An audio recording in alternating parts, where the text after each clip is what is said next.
కొన్ని కేసుల్లో న్యాయస్థానాలు ఇచ్చే తీర్పులు చూస్తే కొన్ని చిన్న చిన్న లాజిక్‌లు కూడా ఎలా మిస్ అవుతారు? ఎలా తీర్పులు వెలువరిస్తారు అనే ప్రశ్నలు సామాన్యుల నుంచి కూడా వినిపిస్తూ ఉంటాయి. ఇప్పుడు మార్గదర్శి ఫైనాన్షియర్స్ కేసే చూసుకోండి. ఉమ్మడి ఆంధ్రప్రదేశ్ హైకోర్టు విభజింపబడే చివరి రోజు ఫిర్యాదుదారునికి తెలియకుండానే రామోజీరావు గారి నేతృత్వంలోని మార్గదర్శి మీద కేసు కొట్టేసింది అప్పుడు హైకోర్టు. ఆ తర్వాత తెలుసుకున్న ఉండవల్లి అరుణ్ కుమార్ గారు సుప్రీంకోర్టులో పిటిషన్ వేయడం, ఆ విధంగా కొట్టేయడం తప్పు. మళ్ళీ అందరి వాదనలు విని తీర్పు వెలువరించండి అని చెప్పి సుప్రీంకోర్టు తెలంగాణ హైకోర్టుకు చెప్పడం, సరే అని చెప్పి తెలంగాణ హైకోర్టు మళ్ళీ విచారణ మొదలెట్టింది.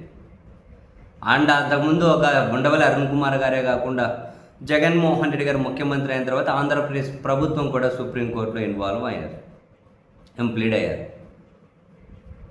సరే, తెలంగాణ హైకోర్టు దీంట్లో వాదనలు విన్నారు.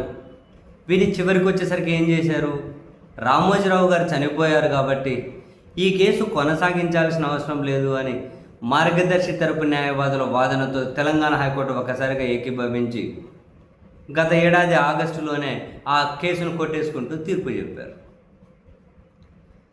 దీని మీద మళ్ళీ ఉండవల్లి అరుణ్ కుమార్ గారు ఇప్పుడేమి ఆంధ్రప్రదేశ్ తెలంగాణ ప్రభుత్వాలు వెళ్ళవు కదా, బై డిఫాల్ట్గా ఉండవల్లి అరుణ్ కుమార్ గారు మళ్ళీ సుప్రీంకోర్టుకి వెళ్ళారు. సుప్రీంకోర్టుకి వెళ్తే తాజాగా జస్టిస్ సుందరేశన్, జస్టిస్ ఎంకే సింగ్లతో కూడినటువంటి ద్విసభ్య ధర్మాసనం మార్గదర్శి తరపు న్యాయవాది ముకుల్ రోహిత్గిని సూటిగా ప్రశ్నించింది ఒకటే. ముకుల్ రోహిత్కి ఏమన్నారు? అసలు చనిపోయారు కాబట్టి ఆయన ఇక కేసు విచారణ ఎందుకు అన్నారు. సుప్రీంకోర్టు ఏం చెప్పింది? ఇదేమైనా ఒక వ్యక్తికి సంబంధించిన విషయమా? ఇది ఒక వ్యవస్థకు సంబంధించిన విషయం. ఒక వ్యవస్థ ఆర్థిక అవకతవకలకు పాల్పడి మోసం చేసింది అనే దానికి సంబంధించిన విషయం. ఇది జనాలకు సంబంధించిన విషయం, చట్టాల ఉల్లంఘనలకు సంబంధించిన విషయం. మరి అటువంటిప్పుడు ఒక వ్యక్తికి సంబంధించి ఎందుకైతుంది ఇది? ఒకవేళ మీరు చెప్పింది కరెక్ట్ అయితే మరి ఆ వ్యక్తి చనిపోయినారు కదా, మరి ఆ సంస్థ ఆస్తులను అటాచ్ చేసి అమ్మేసి ఇంక జనానికి పనిచేద్దామా అని సుప్రీంకోర్టు చెప్పింది. ఇంత చిన్న లాజిక్ తెలంగాణ హైకోర్టు ఎలా మిస్ అయింది?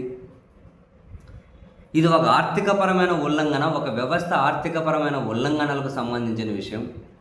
ఆ మార్గదర్శి అనే సంస్థ ఇంకా నడుస్తూ ఉంది కదా. 2600 కోట్ల డిపాజిట్లు తీసుకున్నారు. ఉల్లంఘన కాబట్టి వాళ్ళు మళ్ళీ తిరిగి ఇచ్చారు. అలా ఉల్లంఘనలకు పాల్పడితే డబల్ ఫైన్ కట్టాలి అన్న చట్టం ఉంది. సింగిల్ లైను 20 సంవత్సరాల నుంచి తేలట, 2 దశాబ్దాల నుంచి.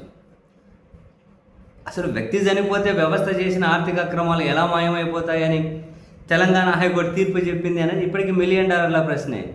ఇప్పుడు సుప్రీంకోర్టు ఆ వ్యాఖ్య చేసిన తర్వాత మరి ఈ చిన్న లాజిక్ తెలంగాణ హైకోర్టు ఎట్లా మిస్ అయింది? ఏమో.